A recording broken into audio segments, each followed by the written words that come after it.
ขอวันตาขึ้นสักราบไหวเอกองค์ปอไทยคุณหลวงบาลังกักสีใสเป่งวะบาลังกักปอเจ้าเกิดเป็นเรื่องเล่าดอยม่อนลงโตยมาสวัสดีครับผมนายโกวิทวงศ์วันนักเรียนชั้นมัธยมศึกษาปีที่6โรงเรียนแม่ริมวิทยาคมจังหวัดเจียงใหม่ภาคเหนือครับตัวผมไอ้หนุ่ยจ้างซอเมื่อเป็นละอ่อนจนใหญ่มาฮอดเป็นบ่าวอีแม่ได้จ่าอู้ให้ฟังครับว่าผมสืบเชื้อสายมาจากเจ้าลวกครับคนเจ้าแม่ริมที่มีห้าเกาเงาจื้อมาจากเจ้าลวกจะต้องเคยหูจักไว้สาคุณหลวงอยู่ตนหนึ่งชื่อว่าคุณหลวงบลังกะเจ้านายเจ้าลวกกุมเมืองละมิงนครจนเกิดเป็นตำนานหม่อนลองก็ว่าคนตะก่อนฮ้องว่าหม่อนความลองครับเมื่อเหิงเมินมาหลายอายุคนมีตำนานเล่าไว้ว่าเจนป้อขุนหลวงบลังกะยังคนป้อขุนเป็นเจ้านายที่มีกระถากแป่นที่สุดในหมู่เจ้าลวกมีแหงตึงคออย่างพญาจ้างปู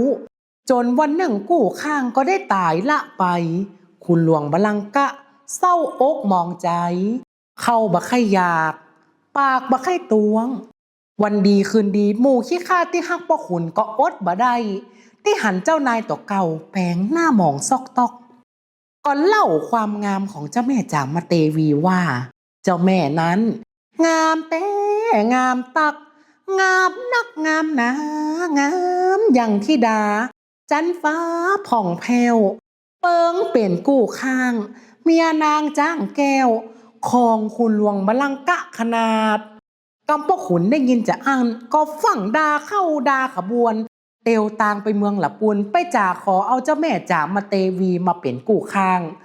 เพิกเจ้าแม่ก็มาค่ายอยากมาเป็นกู้ข้างของคุณหลวงบลังกะก็ออกเจิงให้คุณหลวงบลังกะอวดกาถาของตัวเก่าคือป่งสะเนามาตกที่เวียงหาลิปุ่นใจให้ได้ยะได้มาใดแม่เจ้าจะยอมเป็นกู้ข้างของคุณหลวงบลังกะป้าขุนฟังจ่าฮับกรรมของเจ้าแม่ก่อนจะเอาแต้ขอลองจามหอก่อนคุณหลวงบลังกะขึ้นไปที่ดอยสุเทพป่งสะเนามาตกที่หนองน้ำตังเหนือของเวียงหาลิปุ่นใจลูกหลานต่านเต้าคนบะเดวฮ้องติหันว่าน้องสะเนาครับกำแม่เจ้าได้หูได้หันความเน็ตของคุณหลวงบลังกะก็ใจบดีละไว้จะต้องปุ่งสะเนามาตกที่เวียงหาลิปุ่นใจกำแล้วแม่เจ้าใจพญาออกเจิงแปลงหมวกใบใหญ่งามเป็นสีมีสะปะสีในหมวกเฮอหมูขี้ข้าเอาไปให้คุณหลวงบลังกะคือแปลงใจดีๆหมายตาป่งจะเนามาตกที่เวียงหาลิปุ่นใจตัดยังกำมาเก่าเปิ้นว่าป่าตัวหลวงตายน้ำตื้นคุณหลวงบลังกะดีอกดีใจบ่ทันมึงซุบหมวกของแม่เจ้าบ่ฮู้ว่าหมวกนั้นแม่เจ้าลงกระถาคมไว้ยะฮือก่อนตีจะปุ่งสะเนาลอมก็ปัดหมวกมาปิดตาพ่อประมาหันกาถาที่แม่เจ้าลงคมไว้ก็ยะให้คุณหลวงบลังกะอ่อนแหงก็ปุ่งสะเนาปะแลดไปตกที่ดอยเงินตั้งเหนือของดอยคำบ่ถึงเวียงหาลิปุ่นใจสักกำคุณหลวงบลังกะโคตรใจขึ้นยกตับไปจนกับตับเวียงหาลิปุ่นใจเสียงดังสนั่นปั่นปึ้งเอาดาบฟันกันไปฟันกันมาสุดท้ายเพิกป้าขุนกับว่าแปะการปิกมาคุณหลวงบลังกะเจ็บนักขนาด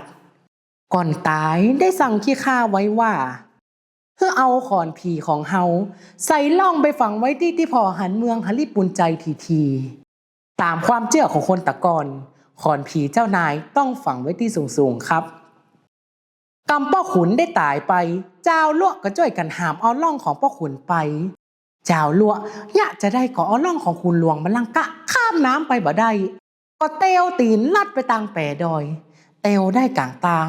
ล่องก็คว่ำเงียงโผออกมาจนเกิดเป็นชื่อบ้านนาเมืองที่คนแม่ริมฮ้องว่าหม่อนล่องก็ว่าหม่อนความล่องครับ จนเต้าบะเดวก็ยังมีกู่ขุนหลวงบลังกะอยู่ที่หม่อนลองนะครับที่หันเป็นไม้ฮักปักใจของขุนหลวงบลังกะอันว่าฮักยะคุณข้องมัวตายะเกิดตัณหาปิดตาเนอเจ้ามาว่าหนุ่มสาวยิงใจแก่เท่ากูเจ้าอันได้ปบฮักพ่องได้กูดีแลพอฟูมฟักพ่องอย่างได้ยักได้มานมันมีกันมดตึงน้อยตึงหนานที่ได้ปบปานก็ตึงสนุกที่ใดมีฮักที่นั้นมีตุกคำสอนพระพุทธบอกให้กูคนเกิดอยู่ล่มฟ้าบะท่ากว่าฝนอยู่โลกเมืองคนต้องอยู่กับตนใดต้องอยู่กับตนใดความฮักความศรัทธาของลูกหลานเชื้อสายเจ้าลวไม่ได้เสื่อมไม่หายสูญไปไหนกูปีเดือนเก้าเจ้าล้านนาลูกหลานเชื้อสายเจ้าลวจะไปกราบไหว้ปูจาขุนหลวงบลังกะกูปีบ่ฮื้อขาดอย่างกำเปิ้นว่าคนก็สืบคนไม้ก็สืบไม้ครับสุดท้ายนี้ไผ่ไข่มาแอวเจิญมาพอติม่อนล่องแม่ลิมเจียงใหม่บ้านผมครับขอเจิญตั้นมาแอวเล่นขอเจิญตั้นมาแอวเล่นมาอาบลมเย็นบ้านปีก้อยพอจิกปิกจอปอไปอ้อยองต่อเจิญมาแอวพอม่อนลองดอยใหญ่บ้านนาบ้านให้อากาศดีหนาขึ้นดอยมาหันก้าเมยหมอกมาได้ปอกลอกขี้จุมุสาลวดไปปูจาบาลังกะคุณปอเออเออเออเออเออเออเออเออเออขอบคุณครับ